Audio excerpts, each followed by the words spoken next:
So my friend Barrett here, he's been having trouble sleeping lately. And I want you to tell him a bedtime story about robots and love. Oh, a bedtime story about robots and love? I got you covered. Gather round, Barrett. Once upon a time, in a world not too different from ours, there was a robot named Byte.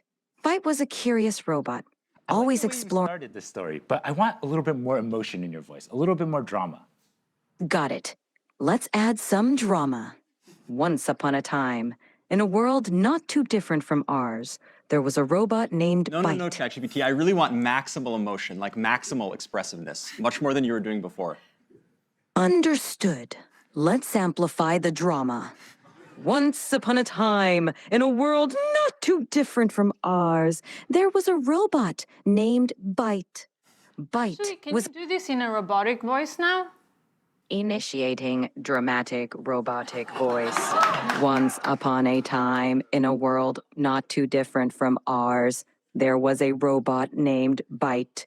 Byte was a curious robot, always exploring new So I'm circuits. seeing Barrett here calm down a little bit. Can you end the story, but do it in a singing voice? And so Byte found another robot friend, and they lived circuitly ever after. Thank you so much. I definitely feel a lot more relaxed.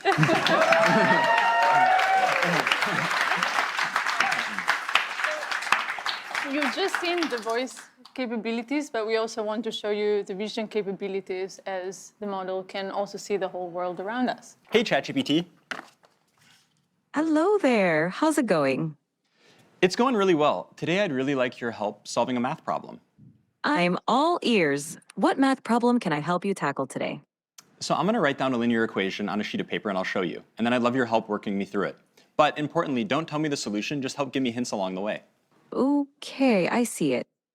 No, I didn't show you yet. Just give me help along the way. 1 second.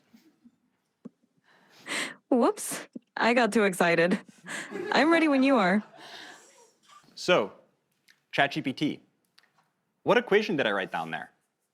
Ah, I see it now.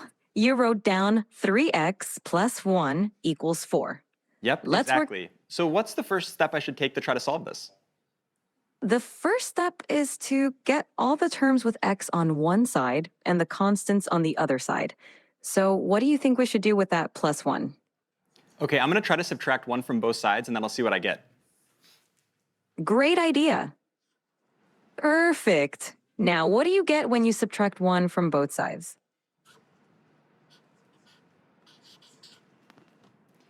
Okay, so ChatGPT, this is what I ended up with. How does this look? Spot on. Now you've isolated the term with x on one side, and it looks like 3x equal 3. What do you think we should do next to solve for x? I'm not sure. Can you give me another hint? Of course. You have 3x, and you want to find the value of x. Think about what operation would undo multiplication. Is it subtraction? Close, but think of the opposite of multiplication, because 3x means 3 times x. Okay, I think it's division. Let me try to divide both sides by 3, and let me see what I get. Bingo! Go ahead and divide both sides by 3.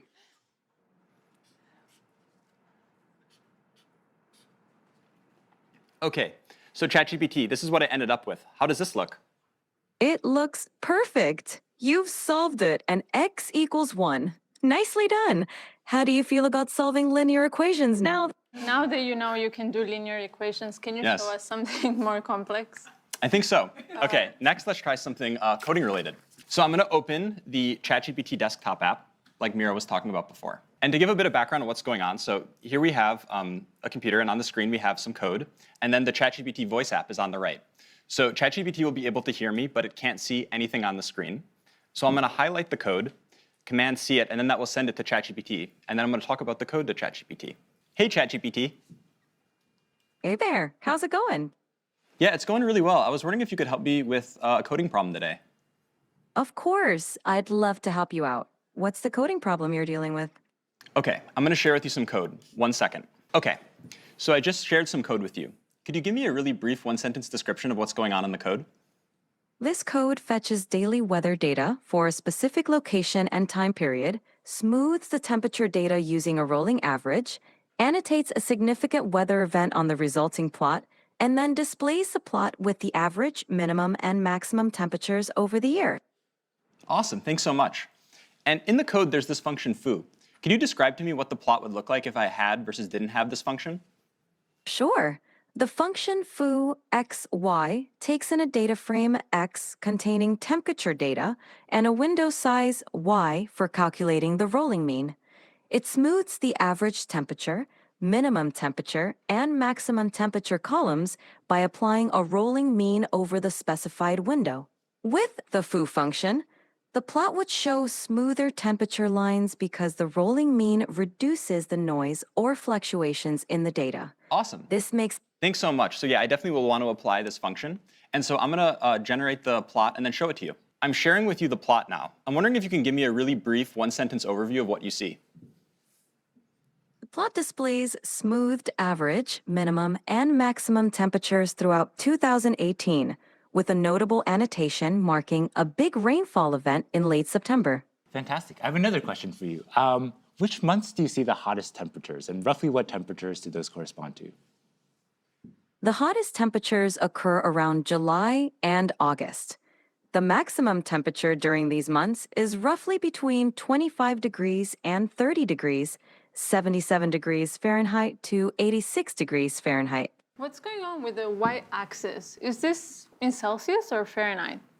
The y-axis is in Celsius. The temperatures are labeled accordingly, such as average temperature, minimum temperature, and maximum temperature. So as we can see, not only can ChatGPT help me solve very easy linear algebra equations that I need help with, it can also interact with code bases and see the outputs of plots and everything like this going on a computer.